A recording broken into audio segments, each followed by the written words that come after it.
What does it mean for next year? Let's talk about it with Jerry Storch. He runs Storch Advisors. He is the former CEO at Hudson's Bay and Toys R Us. He was also vice chair at Target. Jerry, listen, I am surprised a little bit by the turnaround recently, last few weeks in Target stock. Maybe we can get to that. But your take overall on the numbers that you've seen so far for the holiday shopping season, because it ain't over yet. This week, I can assure you, there's a lot of people out there looking for bargains. Well, I've been saying it's going to be a strong holiday season all year. The consumer has really hung in there, growing 4% in sales year over year, month after month after month after month. There's no reason they're going to suddenly stop spending during the holiday time. So I still think we're on pace for a 4 to 5% increase year over year in holiday sales. Very strong. Yeah, how would that, is that, when you say 4 to 5%, is that because of inflation and the dollar value of the same goods is higher, or is that just more people and more spending overall?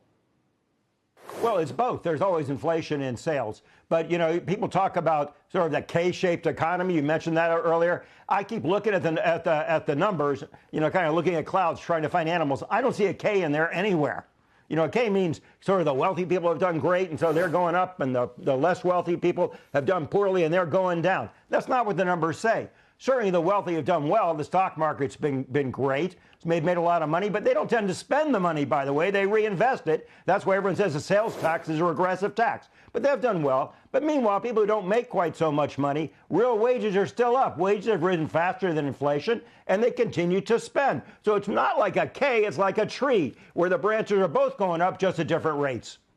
Jerry, your notes as it relates to essentially home improvement retailers, whether it's Home Depot or Lowe's, you're not terribly bullish. You think the dynamics both around interest rates, but also just, frankly, housing starts and whatnot are not encouraging. And yet that K-shaped economy, I kind of agree with you. I think there's a lot of consumption going on, and I think it's underappreciated, and I think the global growth story is underappreciated.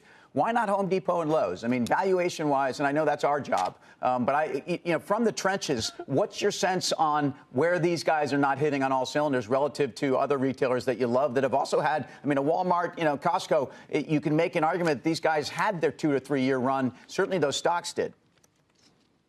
Well, it's an open book exam. You don't need to use the think method to figure out what's going to happen here. You know, look back in time, you see the numbers they've been posting and what Home Depot and Lowe's have been saying. They're saying, look, people are doing the small projects, that's fine, but not the big projects. And they're very interest rate sensitive, tied to the housing industry. And we've seen there that level interest rates has held them back. That's true also for some of the home goods companies as well, like a Williams-Sonoma, you know, those kinds of companies as well. So I don't think that's going to change unless interest rates come down more. And they've said as much. Home Depot had an earnings analyst meeting where they looked forward into next year and said it's going to be slow.